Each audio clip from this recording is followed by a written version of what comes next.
قرآن سے پیار کرنے والے جو ہوتے ہیں نا اللہ ان کو بڑا نوازتا ہے۔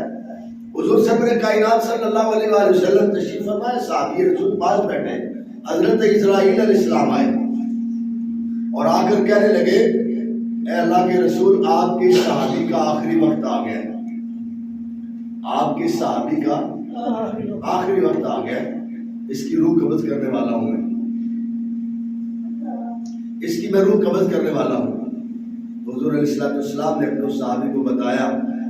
اب وہ صحابی پریشان نہیں ہوا، اب وہ صحابی پریشان نہیں ہوا کہ میں کیا کروں، گھر جاؤں اور احباب کو تلاش کروں، احباب کو دیکھوں، وہ پریشانی اس میں نہیں لی۔ اب وہ کیا کہتا ہے حضور کی بارگاہ میں؟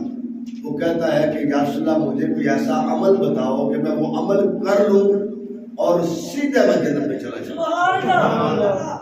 اب آج میری اور آپ کی تو حالت یہ ہے کہ ہم تو دنیا کے لیے جیتے ہیں، جنازہ پڑھتے ہیں تب بھی دنیا کے دکھلاوے کے لیے، کسی بیمار کا پتہ لیتے ہیں تب بھی پتہ نہیں ہماری نیت کیا ہوتی ہے، کبھی کہیں دنیا کے معاملات کرتے ہیں، دین سے دوری۔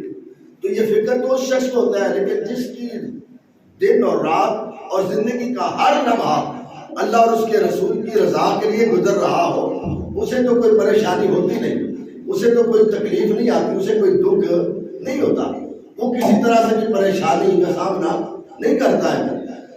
تو صحابی رسول تھے، تو نے کہا یا رسول اللہ مجھے آپ ایسا کام بتائیں کہ جس سے میری ڈائریکٹ بخشش ہو جائے۔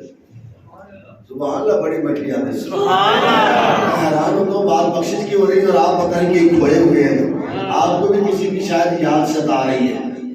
بھائی رمضان ہے، سبحان اللہ ماشاءاللہ، کہیں اپنے زندہ ہونے کا ثبوت تو کم سے کم دینا۔ پریشان ہو ادھر ادھر نہ سوچے، دنیا کی باتیں چھوڑے، اللہ کے گھر میں آئے، اب اللہ سے رو لگا لیں۔ تو حضور علیہ السلام نے فرمایا جا قرآن اٹھا کے لے آ۔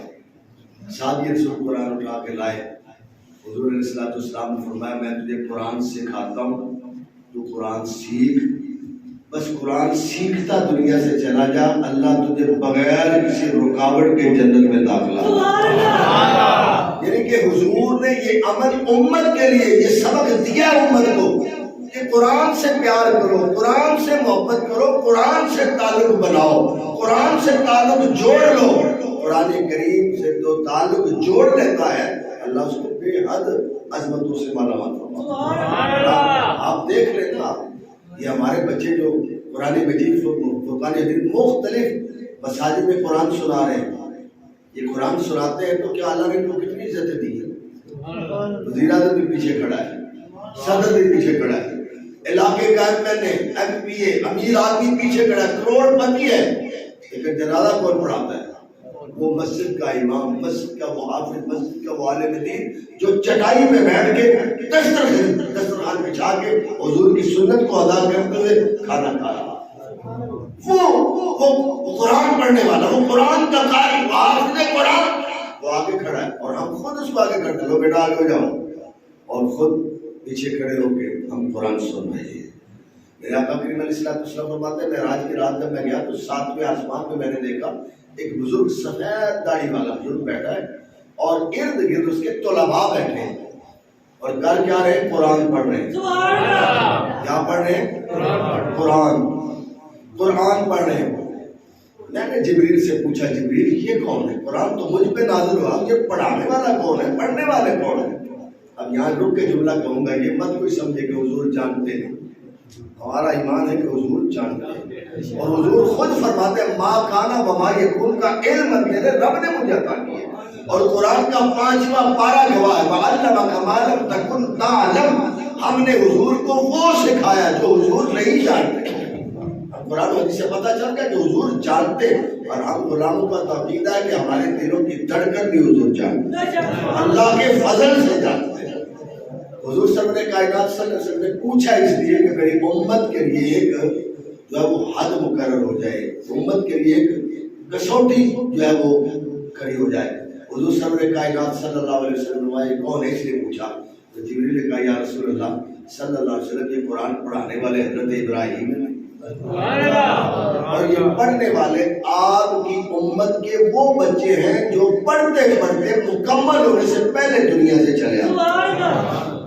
میرے رب کے آقا صلی اللہ علیہ وسلم آپ کو جب حضرت ابراہیم علیہ السلام نے دیکھا تو مرحبا کہا، استقبال کیا، اور پھر حضرت ابراہیم علیہ السلام نے حضور سے فرمایا میرے پیارے نبی، میرے بیٹے محمد صلی اللہ علیہ وآلہ وسلم، جا کے اپنے غلاموں کو بتا دینا کہ جن کے بچے ادارے کے اندر کسی بھی مدرسے میں قرآن کریم کو حفظ کرتے ہیں، 5 سپارے 10 20 15 جتنے بھی سپارے حفظ کیے، لیکن موت نے موقع نہ دیا، ان کو موت نے جو ہے وہ اٹھا لیا، وہ اللہ کے حضور حاضر ہو گئے، اور ماں باپ پیچھے تڑپتے رہے، روتے رہے، یا اللہ میں تو اپنے بیٹے کو حافظ قرآن بنانا چاہتا تھا، میں تو اپنے بیٹے کو عالم دین بنانا چاہتا تھا، میں یہ چاہتا تھا کہ میرا بیٹا پڑھ کے قرآن کا عالم بن کے حضور کا سچا غلام بن جائے، تو جا کے اپنے امت کے ان امتیوں کو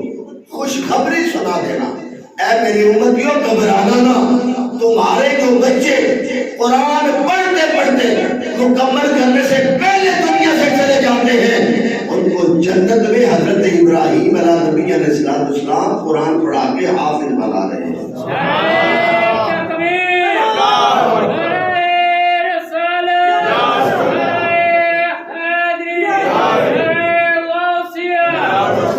قرآن مجید فرقان حمید سے محبت کرنے والا، پیار کرنے والا، قرآن سے محبت کرنے والا تو بڑا خوش نصیب بنتا ہے، اور جو قرآن سے پیار کرتا ہے اللہ اس کو عزتوں سے نوازتا ہے، دنیا میں بھی اس کی عزت ہوتی ہے، اور اللہ تعالیٰ اس کو بڑی عزتوں سے نوازتا ہے۔ اللہ تعالیٰ نے بڑی عزتوں سے نوازا ان لوگوں کو، اور ان کے نام آج بھی زندہ، دنیا سے چلے بھی گئے۔ قاری کرامت نعیمی صاحب کا کتنا بڑا نام ہے، دنیا سے چلے گئے، آج بھی ان کا نام زندہ ہے، ان کا کام بھی زندہ ہے۔ قاری عبدالباسط صاحب انٹرنیشنل طور پہ وہ قاری قرآن، آج بھی وہ دنیا سے چلے گئے، لیکن آج بھی ان کا نام زندہ ہے۔ ہمارے ملک کے بہت بڑے بڑے قاری موجود ہیں، قاری قرآن، آج بھی دنیا ان کی عزت کرتی ہے، اس کے گزرے دور میں بھی ان کی عزت ہوتی ہے۔ کیوں؟ وہ قرآن سے تعلق رکھنے والے، وہ قرآن پڑھنے والے، وہ قرآن سننے والے، اور جو قرآن پڑھتا سنتا ہے اللہ اس کو ہر دکھ سے بے نیاز کر دیتا ہے۔ آپ دیکھ لیں ہمارے بچے، ہمارے معاشرے کے جو طلباء ہیں، ہمارے لوگوں کے بھائیوں کے بچے، تو دیکھیں نا آپ جہاں جہاں جو قرآن پڑھ رہے ہیں، قرآن سنا رہے ہیں، کتنی اللہ نے ان کو عزت دے دی، کتنے خوش نصیب ہیں وہ ماں باپ جن کے بچے قرآن سناتے ہیں، کتنے خوش نصیب ہیں وہ ماں باپ جن کے بچے قرآن کی وجہ سے عزت پا رہے ہیں۔ یہ اللہ کا کرم ہے، حضور علیہ السلام کی عطا ہے۔ حضور سرور کائنات فخر موجودات صلی اللہ علیہ وآلہ وسلم کے غلاموں، یاد رکھنا قرآن مجید مرنے کے بعد بھی اپنے محبت کرنے والوں کو کبھی تنہا نہیں چھوڑتا۔